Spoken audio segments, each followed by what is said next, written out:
strong, the powerful Karen Mayo has returned to LifeBlood. Welcome back, Karen. Thank you so much, George. So excited to be here today. Yeah, excited to have you back on. Karen is an award-winning international best-selling author. She's certified in integrative nutrition, brain health by the Amen Clinics. She's a health and wellness expert. Karen, tell us a little bit about your personal life, some more about your work, and why you do what you do. Whoa. Okay. So my personal life. I love to cook. I love to talk about food. I love eating food. I love sharing food, making food, all about food, right? So, so more about my work and why I do what I do. Well, my work is definitely a divine intervention. Everything I do is for the glory of God. It's that feeling, that you get down in your belly when you know that you're just, I don't know, meant for something bigger, you know? And I think I do what I do because I just love the transformation that I see, even with my friends and family, that always come and ask me questions. I have a migraine, or, I'm trying to lose that, that last 10 pounds or 5 pounds or whatever it is. And, when it happens and they call you up and say, I did it. And that's really why I do what I do. It's so amazing to see people's lives transform. Yeah, well, I appreciate that. That is a pretty incredible thing right there. Somebody's suffering from headaches or migraine, or if it's just it's not simple, but something as simple as trying to lose that extra 5 pounds, which so many of us, including myself from time to time, will certainly struggle with. If you're able to actually bridge that gap, that's a very powerful thing.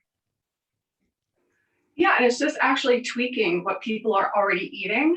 And when that happens, it's like a light bulb or an aha moment happens. And that's really, really great.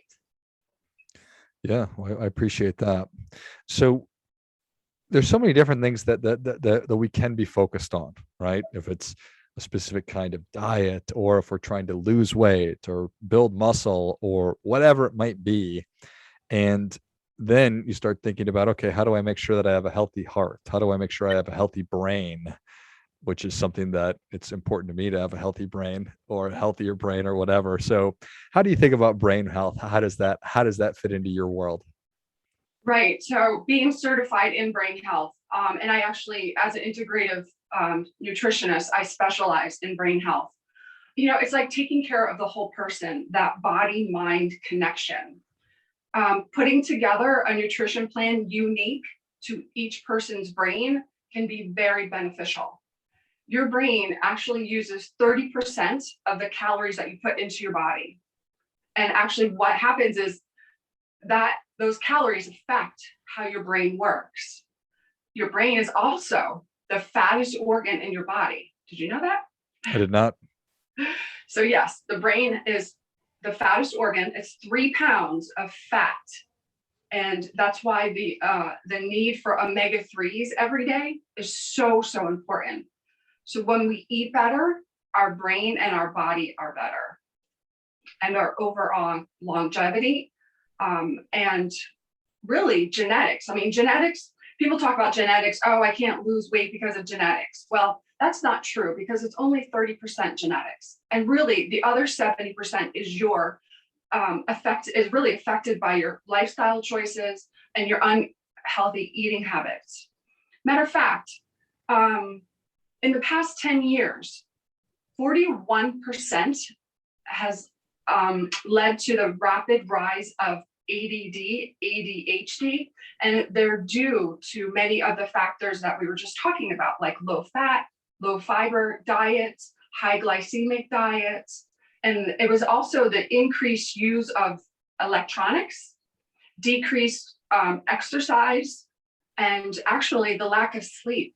Lack of sleep will increase inflammation in your body, and it will inhibit the weight loss.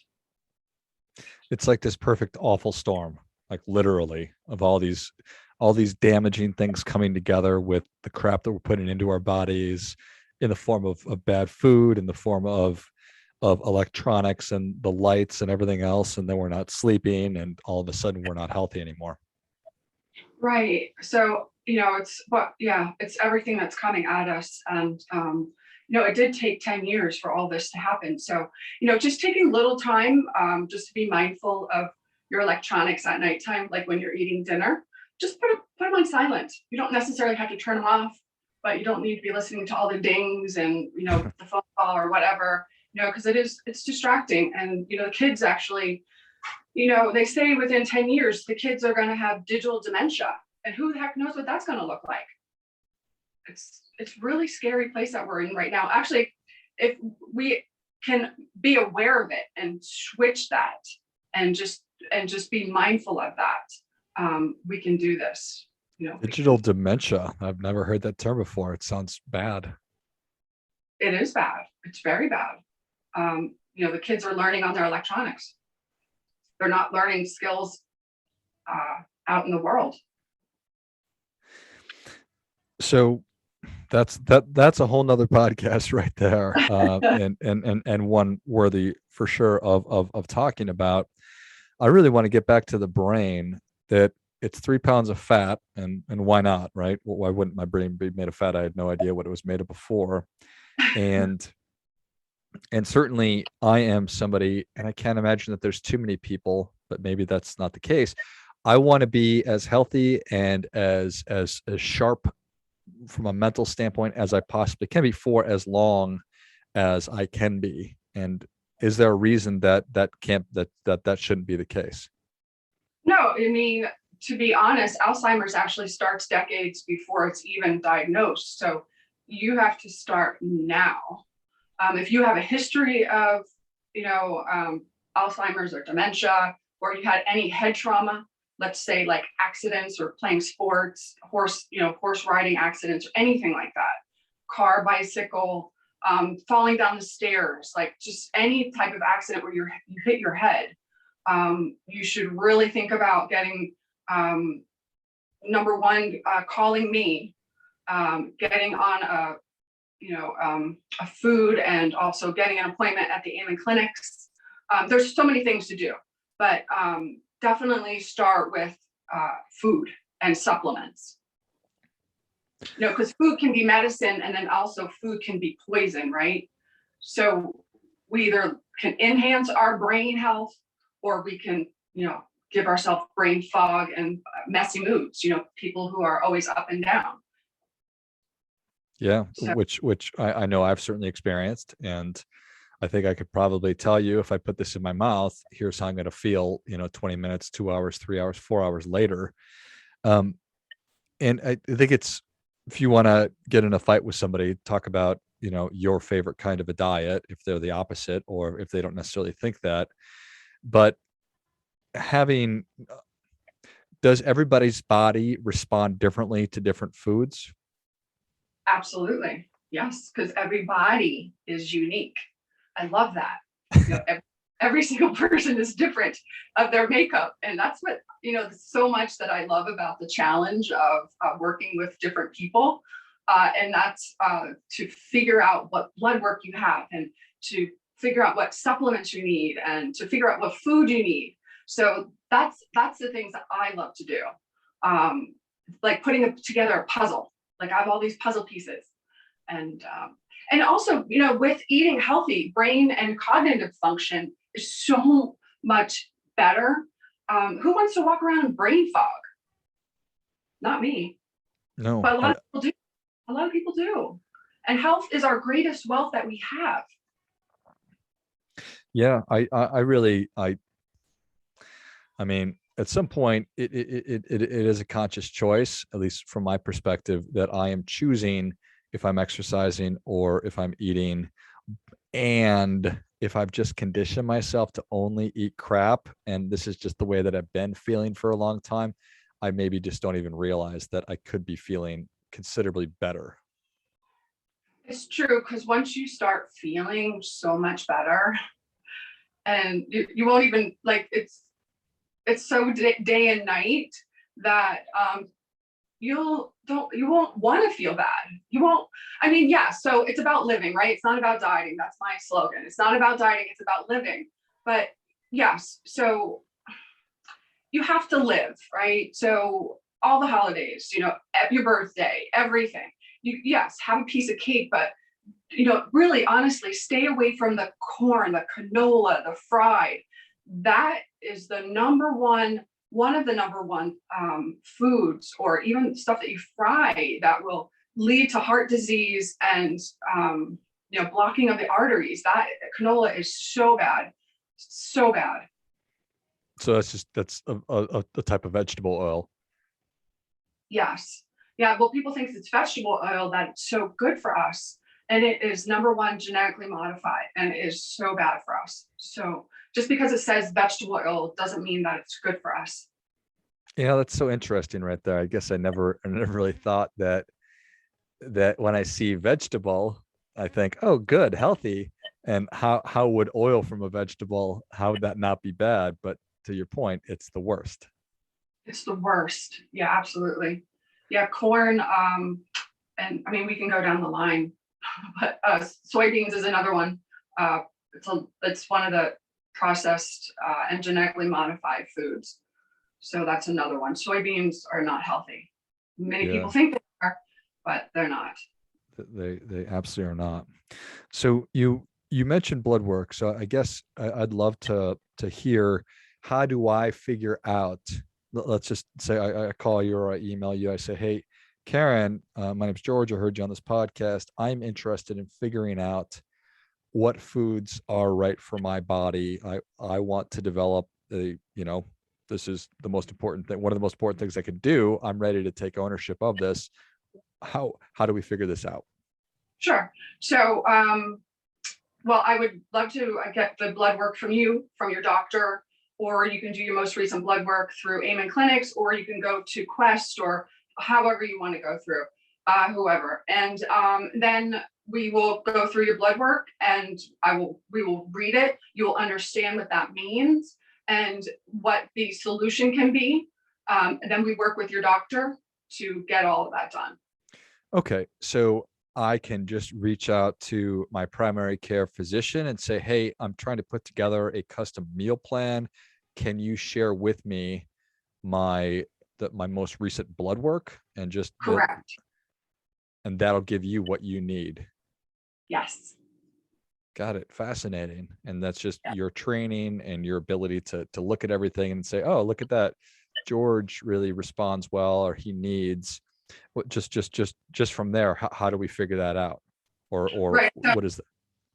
Yeah. So the blood work, and then also, just even looking at certain factors of the blood work, I'm able to do that. So I'm certified in reading blood work and also genetics and DNA. Okay. And so what does it kind of boil down to? Is it say 30% of your diet needs to be fat, 60% needs this, we need to be supplementing with these minerals and these vitamins? Does it get down to that level? Yep, it sure does. It goes to even protein levels, right? So high protein, medium protein, low protein. Well, no one's really low protein, but unless you have blood work, that's really outrageous. But so it's a difference of carbohydrates to fat to protein. Got it. Carbohydrates, fat, and protein.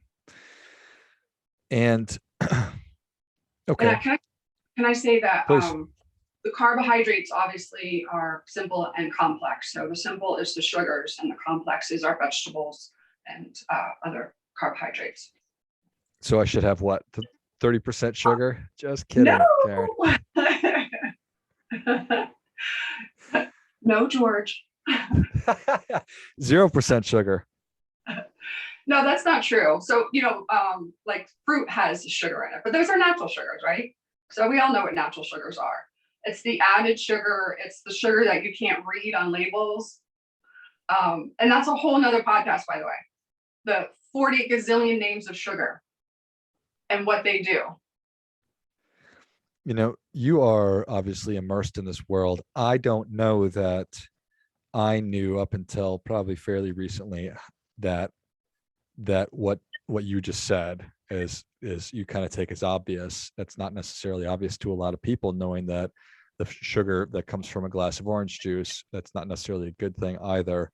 But so, yeah, I think we should do an entire podcast on just how to understand sugar, and to be, again, mindful of it. So, and then I mean, once I know here's the breakdown of my carbohydrates, my fats, my proteins, do you then help me put together just the actual different meals, or does it depend on what a person wants? Yeah, so I don't like to limit people. I don't like to limit any of my clients. But yes, so we'll go through what you like to eat. And again, it's not about dieting, it's about living. So if there happens to be something that, let's just say pizza, and who doesn't love pizza, right? I love pizza too. But it's on the weekend that you have it, and you have it with a salad.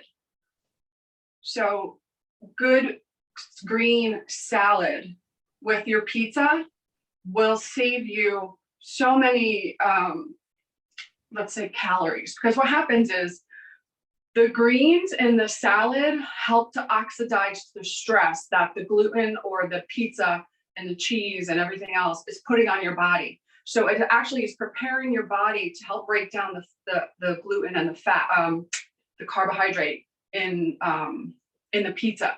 So yes, you can have pizza, but have a salad with it. And the science is behind that too. So, and that's another thing I love, because I'm a total science nerd. I love to learn about what food does to our body, and also how it interacts with the other food that's in our body as well. So I love food, and I'm a science nerd. So I love that. Yeah, I think that's cool. And when you say it like that, it's obvious, but otherwise, I think a lot of the time we probably think about I think about just food in different silos, and I don't think about them all interacting together when I'm eating a piece of pizza and a salad. I think, oh, okay, I guess it's good to have salad, and oh, I know I like pizza. But in fact, when I put those in my mouth at relatively the same time or in the same meal, that there's something going on. Yeah, it's science. Science. Yeah. So the more we can educate on that, and obviously the whole goal here is optimizing my overall health so I feel good, but then also helping my brain get healthy. Can I, for lack of a better term, make my brain healthier? Yes. Yes, you can. It's never too late. So it's made of eat fat, but yeah. Healthy fats. So let's say nuts, nut butter, coconut, avocado, olive oil, olives, all of those nice healthy fats. Mediterranean diet is really good. So that's the olive oil, the fish, your vegetables. So that's an all around kind of Mediterranean eating. Yeah. So the more healthy fats, my brain wants that. Your brain is actually craving that. And the omega-3s too. So a little tip on the omega-3s. If you happen to get omega-3s like fish oil or whatever, and you're burping that up, your bottle of omega-3s or your bottle of fish oil is rancid, throw it away. Don't buy it again. So you should never burp up fish. That is no. Yeah, never burp up fish. If you need a good brand, you can go to brainmd.com, and Dr. Amen has a formulation that is formulated for your brain. Nice. Yeah. So that's fascinating. And I've heard that before, that a lot of sometimes the products that we buy are in fact rancid, that they've gone bad. And so, when you are burping and you are getting that fish taste, which is gross and nobody wants that anyway, but that's a surefire sign that your product is bad. Yes, absolutely. And just be careful too. There are a lot of places that have vitamins on their shelves for a gazillion months, and we don't know if they're good or bad. So just be careful where you get your supplements from, because just because you're putting them in doesn't mean you're actually getting the nutrition out of them. Yeah, that's a whole nother thing too, is it's actually absorbing into my body. So is that a function of the actual food itself, but then how I'm preparing it? Is it all of it that it's getting actually delivered into my where it needs to go? Right. So that's another whole nother podcast, just so you know. But the short of it is just to make sure that you're eating slow, you're chewing properly, slow down eating and chewing. So when you're chewing at least 20 times or 30, I'm going to say 20 just because it's probably doable, over 30 is better, but it's not so doable. So, but when you're chewing, you're breaking down obviously the food. So the food then is able to get into your body because it's broken down smaller, and the saliva and enzymes are actually able to absorb it when it goes down through your stomach, your small intestine, and then it gets absorbed and then moves down through. So yes, taste your food, make sure you're getting good supplements, and yeah, I'm not going to talk about that right now, but yeah. No, Yeah. I love that. And it's possible that there's a lot of people like me that when they eat pizza, they don't chew it at all. They just sort of ingest it immediately. So chewing 20 times, good rule of thumb. Well, that's why the salad is good. Adding in the salad. So you're chewing too.